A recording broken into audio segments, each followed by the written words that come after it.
Broadcasting live from atop the Rocky Mountains, the crossroads of the West. You are listening to the Liberty RoundTable Radio Talk Show.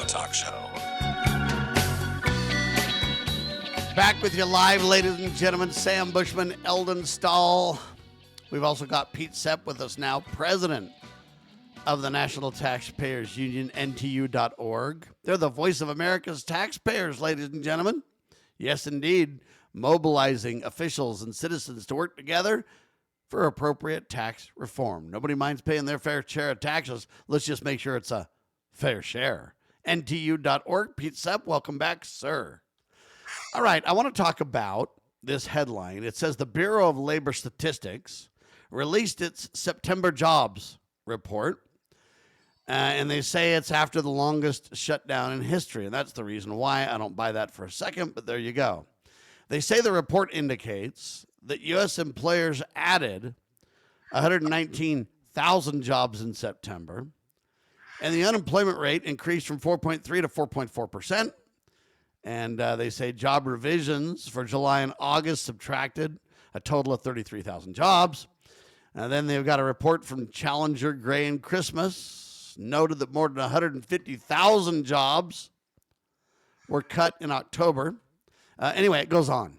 But here's my question to you. They're trying to run around and say, oh my gosh, because the government was shut down, the longest shutdown in history, nobody could do their job, nobody can get the data, nobody can know, we're flying blind, the poor Federal Reserve isn't knowing what to do, and this is horrible, and they're trying to make a mountain out of this molehill. And I've got 2 points, and then I want to drill into your thoughts on this. Number one, the private sector can tell us. We don't need government to tell us what the job reports looks like in the first place, number one. Number two, don't they always say, oh, we've got the revised report? Every time they release a report, they have to revise it down or change it months later. Or oftentimes we find out it was manufactured and fraudulent or manipulated in the first place. I don't buy for 1 second that we even need this data, number one. And number two, they always revise it down. So why not just wait and revise it down later? We don't need it right now. They act like, the average employer needs it to decide if they're going to hire people or not. No, the average employer has their feet on the ground. They basically hire or let go or lay off, or all based on sales and profitability and all kinds of other factors that have nothing to do with government. Am I crazy, Pete? Not totally crazy, Sam. I think that investors, of course, both bond investors, stock investors, heck, people who own physical metals want to know which way the economy might be heading, and job statistics can provide some important indications of that. Okay, great. But as you pointed out, there are sources outside of government that can provide some accurate indications of where the job market is headed for those who want to see overall where our economy might be landing. So you have ADP, you have other companies that survey employers. Challenger, Gray, and Christmas, as was just mentioned, is one of them. Right. And over time, I think the Bureau of Labor Statistics has become, like any other federal bureaucracy, kind of set in its ways. They need to revise the way they actually do these surveys, their methodologies, and really the private sector is now outstripping the public sector in its capability of gathering really good data on hard to find and hard to arrive at numbers like these. So I think going forward, we need to rely more on these kinds of forecasts by private firms. I don't think the government numbers are going to be as accurate anymore. But don't they always revise them down anyway? I mean, I hear over and over and over in the news, hey, we released this report 3 months later, they're like revising this number down. Well, then what that means is you gave me a false report earlier and I'm making decisions on those false reports? Yeah, they had to be revised down? Is that what you're saying? See, I'm not very smart, Pete, but I run businesses. Yeah, that's a problem. And I wanted to pick up on another point you made, Sam, about the government shutdown. Republicans were arguing a line that, of course, well, because the government is shut down, the economy is suffering, Democrats need to get on board and reopen the government. Well, okay, But when they cite statistics saying, well, the economy is losing $15 billion a week because of the government shutdown, I say to myself, okay, how big is the economy on a weekly average basis? $600 billion. So, first of all, even if you take that 15 billion at face value, it's a very small percentage of our economy's general activities. Second, that is money that's coming out of taxpayers' pockets. That $15 billion of business and productivity that the federal government gives to contractors or pays employees, that was taken from the private sector in the first place. We kind of gloss that So, in over. other words, it's false prosperity. We pretend it's productivity and it's really not, because if you take money to me to carry those projects forward and then pay people to work, I mean, we go round and round and round the barn. But that's the next question. If we fuel the economy by everybody having too big of homes, too much investment in AI, and where there's no power left for the rest of us to cool our houses, et cetera, et cetera. I mean, the economy is incredible, but yet, is it really? See, I don't think that we're even gauging the right economic statistics, to be honest with you, Pete. Yeah, I think the most important statistic, frankly, is how big a share is government taking out of the private sector from taxes, from borrowing, from spending. That's the statistic to worry about here. Amen to that. And that's what I'm talking about. It's like, what is going on? See, and I believe we're led around by the nose by all this kind of. Eldon, what do you think of this? I'm challenging the whole narrative that we've got here. Everything they're saying, I believe, is wrong. Well, not surprisingly, the government has its own interests, and often it's not the same types of interests as the people that actually produce and work and have to take risks that the government doesn't. See, when you're in the private sector, you have to convince people and persuade them to spend money on something that you produce, whether it's widgets or some service, whatever it is. But the government, what they do is they force people to give them money. It's a very different scenario, and so there's different, you might say, motivations and concerns involved in there. So it's a very difficult thing, and of course something like the BLS. By nature, it can be politicized to try to make somebody look good that's Is the in office. BLS even constitutional, Pete? Well, that's a good question. I don't see it in the enumerated powers clause. Okay, just wondering. And then the next question is, if it becomes political, how much can you trust it anyway? We know Biden manipulated the numbers. There was a big report that came out and said a lot of the job numbers weren't even real and they were propping them up and everything else, right? Yeah, and you can easily explain all those things away by saying, well, we had a technical revision. We didn't survey enough people in the gig economy, and so that affected the accuracy of the study. Okay, well, all right, if you have accuracy problems, what are you going to do about it to ensure it doesn't happen again? We don't get that answer. We're going to shut down the government, then we're going to come back and claim we couldn't do anything. Yeah. See, and that's my problem. See, when Challenger Gray and Christmas, folks, noted that more than 150,000 jobs were cut in October, that tells you plenty. When you have people saying in the private sector there's an AI boom, and if we're not careful, it's going to be a big old AI blue sky bust. Okay, when you have the housing market, the real estate groups reporting that, hey, man, housing prices are just too high. When you have everybody in the world saying interest rates are out of control. When you have gas prices too high to the point where they have a sticker on it that points and said, hey, Biden did that there. Now it's Trump did that, I guess, because he promised $2 a gallon gas, and I ain't seeing it anywhere close.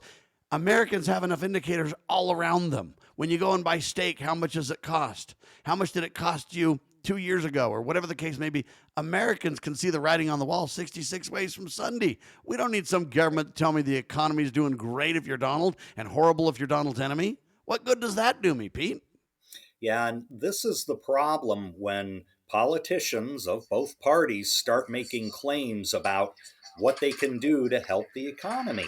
You know, it's all around us, and we will kind of call a flag on that and say, hey, my grocery bill isn't getting any lower. My tax bill Yeah, maybe that's getting lower, but it should be still lower. And what are you doing about the job situation? When we see on the ground things that our government tells us doesn't exist, well, that's a trust problem. Well, and that's why I'm so critical of these numbers, and I'm so critical of them saying, "Oh my gosh, we couldn't work for you because the government was shut down." You're full of baloney. First of all, I don't believe your numbers. Go ahead and skip that break. There's a guy by the name of Kevin Hassett. He's the director of the National Economic Council. He commented on AI's impact on, quote, entry level jobs. Okay.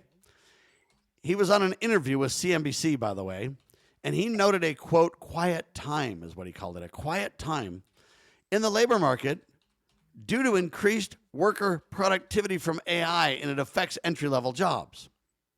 That, for example, is more valuable than any report. If you get Challenger Gray and Christmas going, hey, man, people are losing jobs. And then you get this Kevin Hassett guy saying this, and then you get people wondering about in the food lines and the gas pumps and everywhere else going, inflation's out of control. It's 25% up since 2020, for instance. I mean, do we really need more reports, more data, more information? What we need is better policy making. Now, Oh, of course, yeah. politicians can't control the economy as much as they like to brag. I mean, they can try. Mamdani in New York's going to try. And That's going to go south in a hurry, but okay. Ultimately, we are the economy. It's our work, our money, our ingenuity that fuels America. You And mean a chicken doesn't magically appear in every pot, Pete? Come why on no? now. Not Whoa. even pots magically appear. That's the problem. I don't mean to be offensive or rude or mean. I do want to call a halt to the con game, though. Quit being played for suckers, folks. We don't need the government to release reports that eventually have to be downward revised over and over and over to know what's going on. Just look at your neighbors. Do they have a job? Hey, that's called a depression, right? It's a recession when you don't have a job or whatever, or opposite. It's a recession when your neighbor doesn't have a job. It's a depression when you don't have a job. I mean, we can see this stuff going on right now. And when unemployment's ticking up, when house costs are way too high, so now there's a threat of a housing bubble, right? There's a report from UBS, I guess it's a Swiss bank, that did a bunch of research. They said, hey, man, we're on the cusp of a worldwide real estate bubble. Okay, well, if you see that, you see 25+% inflation over the last many years, and then you see the Challenger Christmas report, and you see this Kevin Hassett telling you that. Now you see Sam Bushman laying all this out. You've got enough economic data to make decisions. Yeah. The only decisions I want to know is this: when will the government take less of my money? When are we going to abolish the IRS? Or when are we going to have real tax reform on the table so that I can make ends meet? Right now, it takes me and my wife both to work, when in yesteryear, it took my dad to work and my mom didn't have to work. She could run the equivalent household as she wanted to and chose to do. We're long gone from those days, but doesn't that tell the economic story, Pete? Yeah, it sure does. And, when you think about it, okay, let's just take the housing crisis, as it's called, for 1 minute. What are the two things that push housing prices in this country? Taxes and regulations and interest rates. Now, That's right.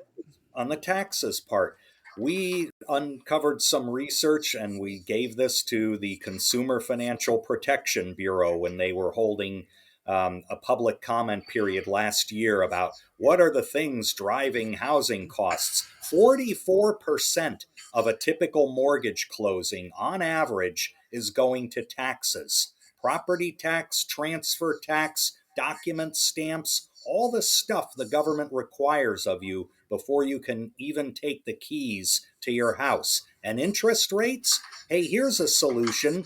Stop borrowing money, Washington. That will help to get interest rates down and stabilize them. Interest on our national debt now exceeds how much we spend on national defense. Those two factors are indeed within politicians' control. They should be doing something about them. Well, and when you look at the regulation too, I mean, I appreciate that we want homes to be safe, okay? But they have so many environmental regulations about your air conditioning, about your heating, about your cooling, about your bathroom, about your fans, about your windows, about your, to where, you know what, how much of the cost of a home is out of control, belligerent regulation? I don't disagree with saying we want to keep, we want to create some standards so people know how to have stable homes. I get all that. Right. But at the same time, I go, we've gone way, way too far. You got to flush your toilet 3 times, Pete, just cause. Right. So there you go, to make the point. Yeah, absolutely. Eldon, what do you say to this? Well, you guys both raised some very good points on this. There's various pressures on the pricing of homes. In a way, if we didn't have the financing or such easy, you might say, credit, then the prices of homes would go down because there would be more people paying cash for homes. But there's the ability, like you say, of people to save up has also been diminished because other things such as those annoying things like food when you have to live. Uh, when you go to the grocery store nowadays, it seems like you got robbed, and there's there's all these things to consider. But overall, yeah, the price of just overall living has gone up, and our wealth has gone down. It is I think it should be a status symbol, and it in a way is. If you only have one of the parents having to go to work to provide for the family, that's you know, just to be able to take care of children and raise them the way we want to is something that should be valued. Hopefully, is by some people. I know it is. All right. I know that, people are all over the map on this. Everybody wants to blame Donald for tariffs. Everybody wants to this. Everybody wants to that. At the end of the day, the House controls the purse strings in the United States of America when it comes to the general government. And they're the ones that really decide the tax burden overall. What has Mike Johnson been doing in the last year to affect appropriate change? Pete? Some things. One Big Beautiful Bill Act was a good start in some respects, especially in tax policy. It also starts to slow down, not reverse, but slow down federal Medicaid spending with some reforms there. But if we want a truly constitutional limited government, the way our founders envisioned, we have a long, long way to go. I mean, we've discussed that many times on this program. Is Mike Johnson sitting down with guys like you at incredible think tanks to come up with real ideas to put in place? Yes. Yes. Now, does his caucus always agree with him? No. And it's a small caucus. Maybe they need common sense rednecks on there like me, people that can just tell it like it is and say it from the, I'm from the flyover country and everything, but I'm telling you right now, there's simple things that could be done that could make a tremendous difference that I don't think are very partisan even. Aren't there, Pete? Right. And this is the thing. You denigrate yourself too much, Sam, because that is where the expertise has to come from. People who do run businesses, people who have seen their local governments wasting money and figured out ways to stop them from doing it.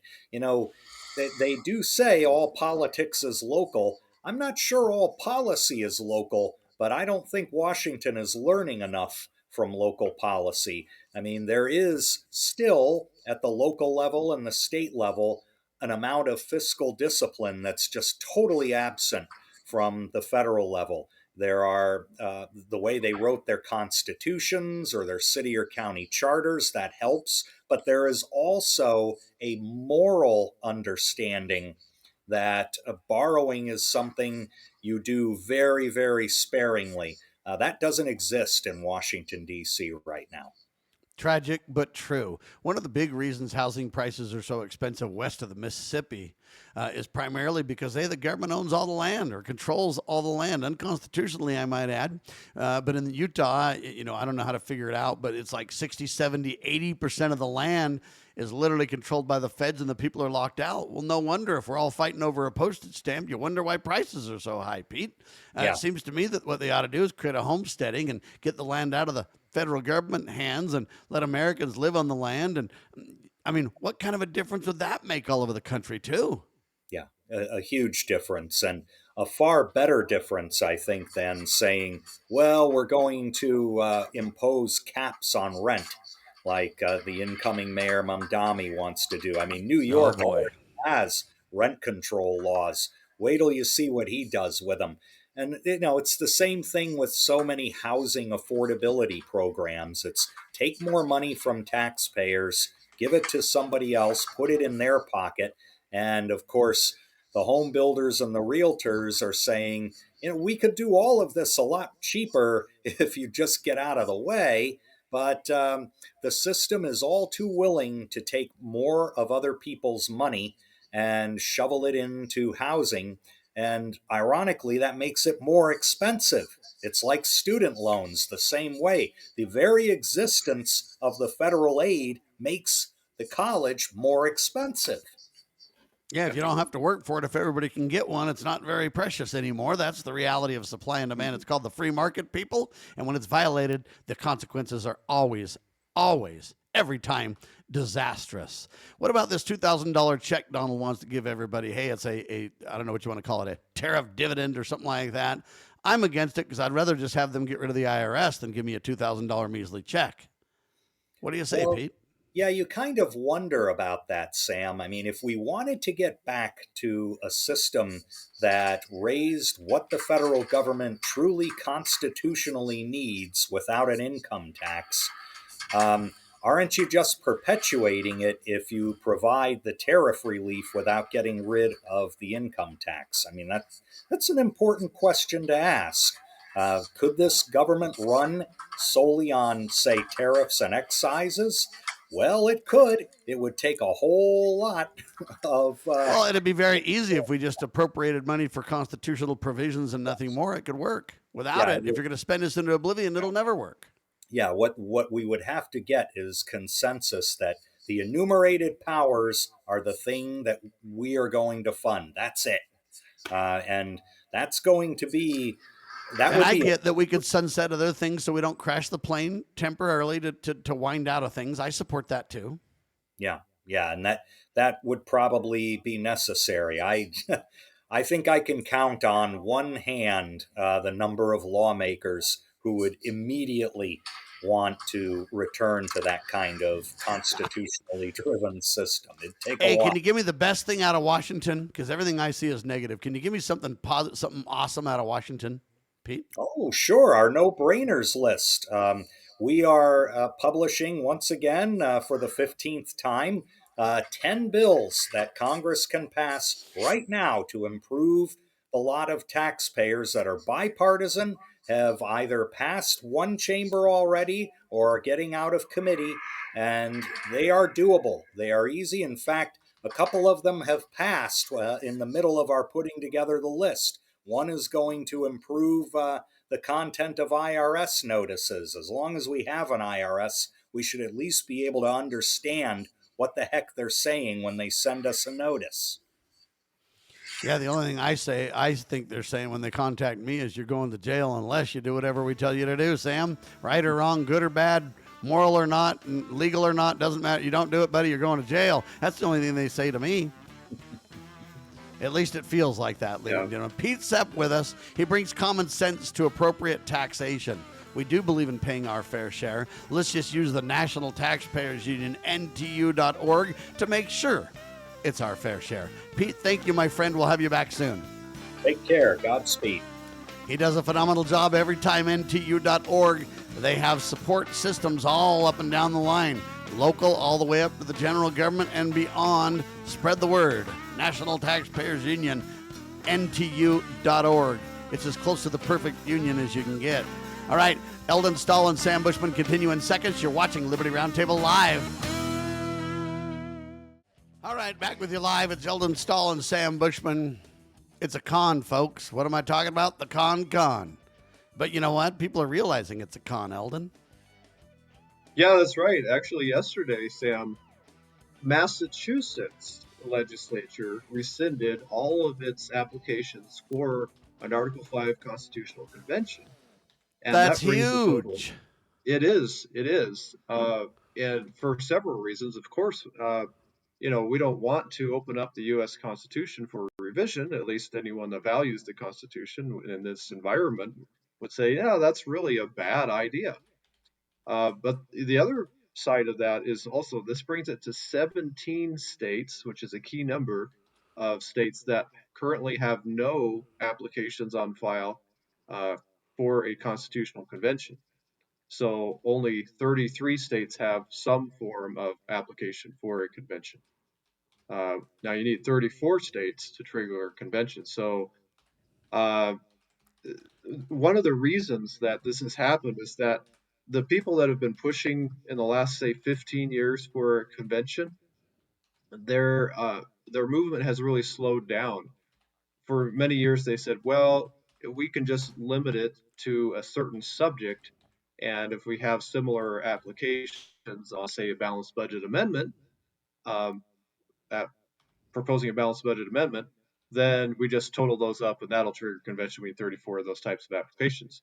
Well, they've changed their tune in recent years and said, maybe we need to put together some unrelated types of applications for different ideas for amendments, and we can count those, and that's how Congress should count. Uh, so they're really going back on their talking points, and it's alarming quite a few states, state legislatures saying, well, wait a second, this is already getting out of hand. We were assured that it would just be focused on some, certain issue. And now these people are just going back on their promises, and we know they were just saying whatever they needed to say to get us to vote yes for a convention. Well, So, I think it's a huge start. Now, one of the statements of the con folks have always been, oh, once you guys file your application or once you guys kind of approve it, there's no way to back out. That's an absolute complete lie, Eldon. well, there's been some people that believe that you cannot rescind an application for Article Yeah, 5 but think convention. logically. If you can create something, you can dissolve it. If you can Of course, sign yeah. something, you can reject it. I mean, come on, logically, that's not a realistic reality. Yeah, yeah. To me, it shows that there will be people that argue just about anything just so they can get their precious convention and open up the Constitution. But logically, right? It just doesn't make sense that a state would not be able to rescind. Of course, um, let's say if an amendment has gone through all the process and actually been ratified by 3/4 of the states, you can't really unratify an amendment, but that's a different case. uh, you have to repeal it to go through the process of that. But Amen. I agree, and I think we need to rescind all of them. And the JBS.org website, in my opinion, has a great headline. It says this: rescind all applications for an Article V or 5 constitutional convention. Rescind all of them. And I agree with that because, folks, look, here's the problem. Who do you think is going to sit at the helm of these kind of conventions? Is it going to be Sam Bushman and Eldon Stahl and Pete Sepp and Scott Bradley, no, James Edwards and Heath Perkins and people who understand honest money? And is it going to be okay? Or is it going to be, hey, Hillary Clinton got somehow put on there? I don't know how that happened, but whatever. Or Ocasio-Cortez, or Barney Frank, or Nancy Pelosi, or I mean, who's going to sit on these conventions or on these discussions? And that alone should make you go, not a chance on this green earth. In fact, Glenn Beck used to be a con guy, and now he's realized it's a con, and he's changed his tune, and he's spoken out nobly, boldly, and independently to tell you the truth. So, folks, this isn't what it's crafted up to be, and we've got to reject it. I agree with the John Birch Society, jbs.org. Rescind all applications for an Article 5 constitutional convention, and do it now. Anyway, good for Massachusetts for providing some leadership there, Eldon. I think that's tremendous news. yeah, it's real good news, and certainly other states that are might say red states would want to do the same thing because they don't want their applications being lumped in with other unrelated applications. This is already showing very clear signs that these people just want to change the convention. They aren't for a specific change necessarily, but they just want to work together uh, in the name of some hot button issue to try to get people to open up the U.S. Constitution. And this is This another is thing very that I want to dangerous. really help people understand. When you convict somebody, the jury has to agree on the different elements of conviction. In other words, we all have to agree that Sam Bushman robbed a bank. We can't say one guy said Sam Bushman robbed a bank and somebody else said Sam Bushman wore an illegal mask and somebody else said, well, Sam Bushman used a gun and somebody else said, well, Sam Bushman didn't really rob it because he put the money here and there. It can't be all over the map to convict.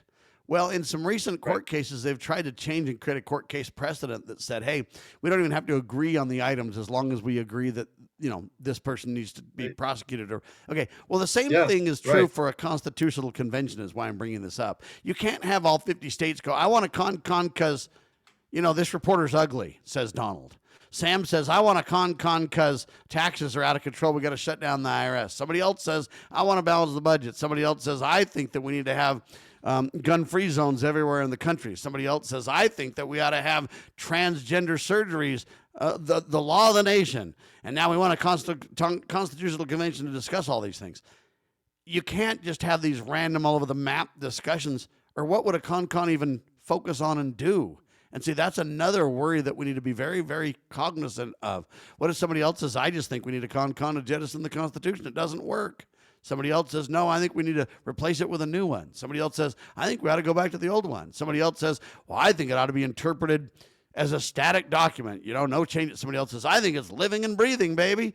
Somebody else says, hey, man, I want free potato chips for everybody. Didn't you know those naked chips came out and they're healthy? And what are we talking about? So we need to understand that a real call for a con, at least according to the Founding Fathers, would be for specific legitimate issues that we would agree on, and enough would agree to have a majority to say, let's put these issues on the table. Am I confused, Eldon? Well, it is confusing because that's one of many points upon which Article 5 does not specify how the various applications should be aggregated or added up by Congress. And so the general practice historically has been to count things that are for similar purposes. But all Article 5 says is that upon the application of 2/3 of the state legislatures, Congress shall call a convention. Well, now we have people saying, well, Congress is counting the wrong way. They should count it a different way. But Yeah, and but I'm what I saying we like need to to look point out back is at the Founding Fathers' intent, understand the debates, the discussions, the Federalist Papers, the Anti-Federalist Papers, the letters, the circumstances they found themselves in, the historical precedent they brought forward, and we need to ascertain what were the intent of the Founding Fathers. Why is that there? yeah, and And that's then when is it appropriate to use, right? right. Well, they did say specifically that, well, if there is a problem with the Constitution that is causing very, real difficulties in the country, then that would be the appropriate time to amend the Constitution because the Constitution itself, in that situation, is the problem. But generally speaking, the reasons that people are promoting, at least on the so-called conservative side, for having this convention is that people are ignoring the Constitution. Well, Well, let's take a that balanced budget that's for a the example. Hey, yeah, there's no provision that Congress has to balance the budget. Why? Because they only expected Congress to get a limited amount of money through tariffs and excise and that kind of stuff, and Congress to get enough money through apportionment from the states to where, hey, the budget for the general government was already taken care of, and they had no ability to spend any more money than they already had. It was never designed to create this fake loophole for the Federal Reserve to spend us into oblivion. So, see, when you violate the tenets of the Constitution, there's no good answers except for to return to the Constitution. If the government was restricted to the money that it legally can have, we wouldn't have a balanced budget amendment problem at all in the first place. So see, that's kind of how, yeah, if we're not very yeah, careful, we right. go around and want to create a fix to a problem that doesn't exist. The problem is we don't obey the law. Yeah, the enumerated powers, the Constitution itself, the limitations on what we could spend money on constitutionally, that is better, much better than actually having a balanced budget amendment. balanced budget amendment would just have all kinds of loopholes anyway. So you're exactly right, Sam. We just need to follow the Constitution, really. Imagine that. There's a guy by the name of David Richardson. I don't know how many of you know who he is. He's the acting leader of the Federal Emergency Management Agency, also known as FEMA. He resigned, ladies and gentlemen.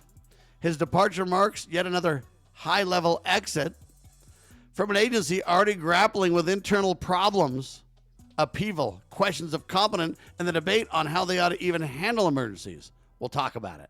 The acting director of FEMA, the guy's name is David Richardson. He's bailing. He's resigning. He's departing. It's another high-level exit, if you will, from an agency that's already grappling with internal upheaval, questions of competence, and a national debate over the future of federal disaster management in the first place. Now, I simply say this, it's pretty easy to solve. All you got to do is engage in Operation Shutdown, shut that unconstitutional agency down, leave it to the states and the people respectively. There's Christians and churches and philanthropists and billionaires and people all over the place that could take care of business. No problem. We don't need the federal government involved in it at all. And it reminds me of Davy Crockett. You know, he funded one of those things with government money, went back and talked to a farmer, and the farmer ate him for lunch and said, buddy, you don't have any right to do that. It's not yours to give. Stop that. And it changed Davy Crockett's life. He owned up to the dishonest mistake and realized that if you want to, you know, if you're Donald Trump or Elon Musk or some of these big wigs with plenty of cash and you want to go ahead and do it, by all means, with your own funds, have a good time, set the example, encourage others to do it, but shut down the government part of this. That's what we really need in America today, Eldon. Yeah, that's right. That's a story from the life of Davy Crockett.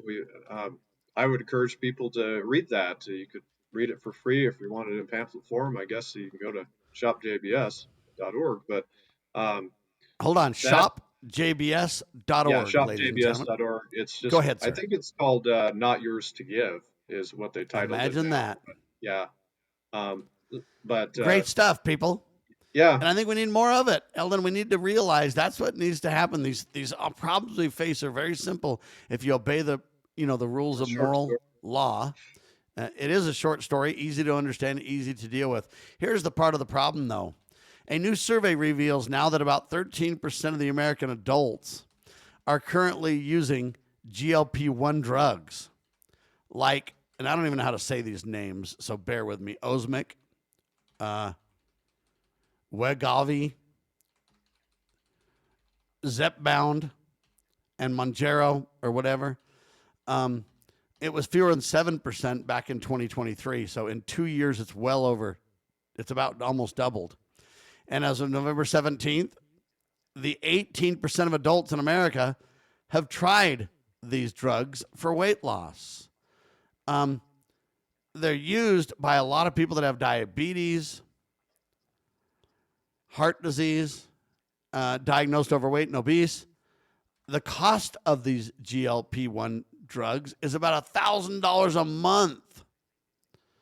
Yeah. And they say 25% of the users are paying full price out of pocket. Eldon, this is, I mean, we're just a drug, I don't know what you want to call it, drug taking nation, buddy. Yeah, yeah, that's rather alarming, isn't it? That people In are my opinion, doing it's that. shocking.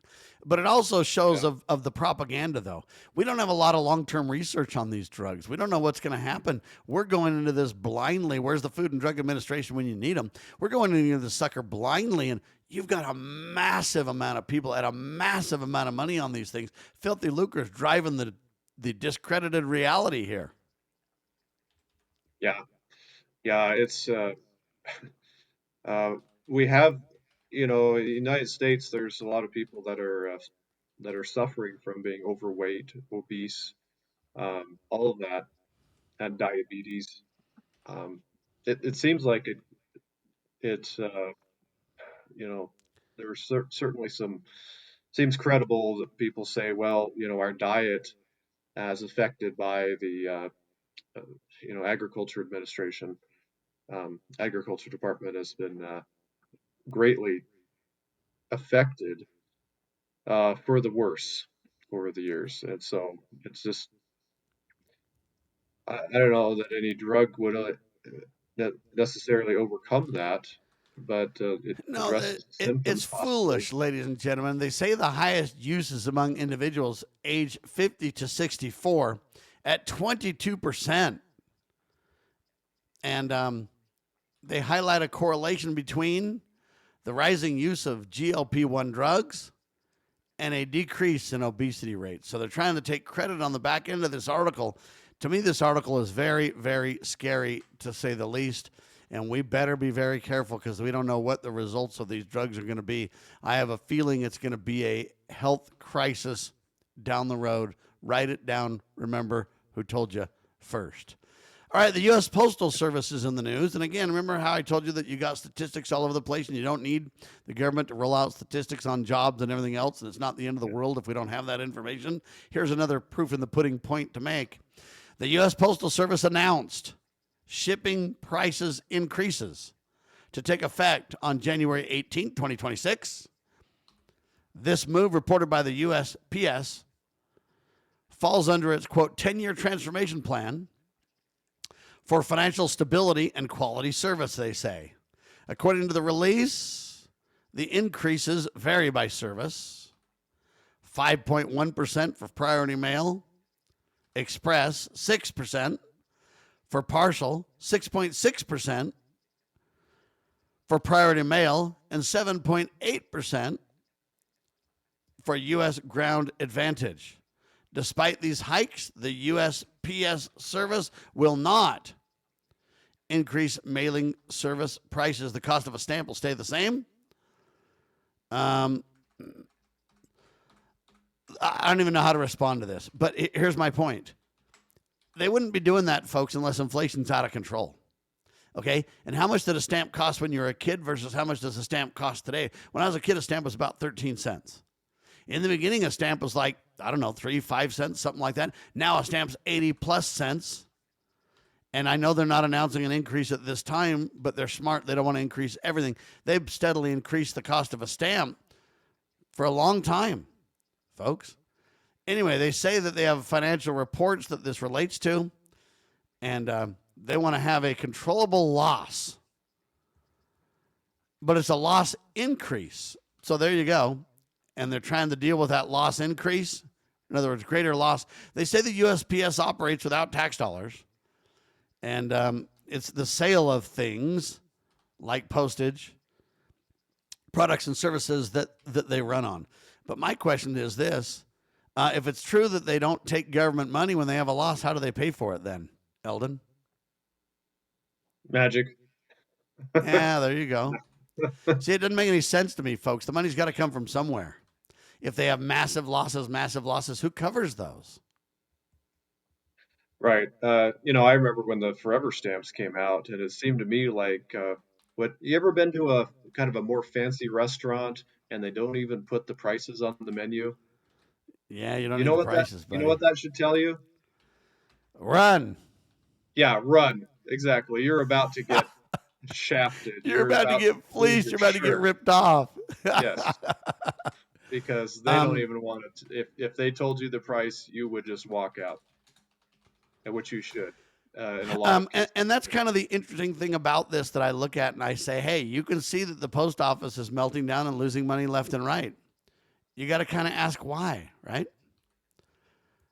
They say, who pays for Yep. USPS losses? They say customers with higher rates, higher stamp prices, reduced services, slower delivery. But I don't agree with that. They say postal service cost cutting, reducing overtime. Those are ways that you slow the stem of loss. I get it. But if you have a loss, who pays the money? It's not an answer. Oh, borrowing from the U.S. Treasury. So here's the way it all happens, right? You just have this special credit line for the USPS, and then you run around and tell people it runs on not government money, but yet they borrow from the U.S. Treasury. So if the USPS is allowed to borrow from the Treasury, ladies and gentlemen, then they are taking your government money, and to pretend that it's not government money is an absolute lie straight from the pit of hell. Eldon? Yeah, yeah. It maybe it's indirectly from the pit of hell. I don't know, but it's probably from there eventually. But yeah, they like to play games and things. I know, try to obfuscate things, and really, there should not be a monopoly of on the first class postage. That's what the U.S. Postal Service has. They've got a monopoly on first class delivery. Um, that should be gone. We shouldn't have monopolies. All right. So you want me to finish how the con game works? They tell you Sure. that the taxpayer doesn't pay for it. And then when you really dig in, they say, see, they borrow money from the Treasury and then they have to pay it back with interest. And then they say this, the taxpayer doesn't directly. The USPS operates, they say, without tax dollars. It doesn't use tax dollars, you see. It uses the borrowed money that they're supposedly needing to pay back. So it's not direct, it's indirect, but the taxpayer still pays. I'm pretty sure the taxpayer is still paying the interest. In the There end. you go. It's So, still. Again, it all depends on how we're going to play games with wording, because it's not direct, it's not whatever, and da-da-da-da, right? Yeah. It's like, okay, well, I guess we don't all get a bill from the U.S. Postal Service technically, but Not yet. yeah, we pay for it. It's not like we either pay for it through our taxes or through inflation. Anyway, borrowing from the U.S. Treasury. That's how they're calling the con. That's how they're creating the con on this one. Why don't we stop them from borrowing from the Treasury and see how long they last? Oh, Sam, but that's constitutional. It's not constitutional for them to do all these things that cause these operating losses. That's false. That's a lie. It isn't true. They're playing games everywhere, ladies and gentlemen. It's up to you and I to call a halt to the con game, tell the truth, and create accountability. It all starts with the supreme law of the land, the Constitution, ladies and gentlemen. It's ran the greatest country in the history of the world for a couple of 100 years, and the only time it doesn't do well is when we ignore it. For Eldon Stahl, jbs.org. He's with the John Birch Society. Check out their incredible magazine, thenewamerican.com. Incredible columns and education there, that's for sure. Also, shopjbs.org. I'm Sam Bushman, lovingliberty.net. God save our republic.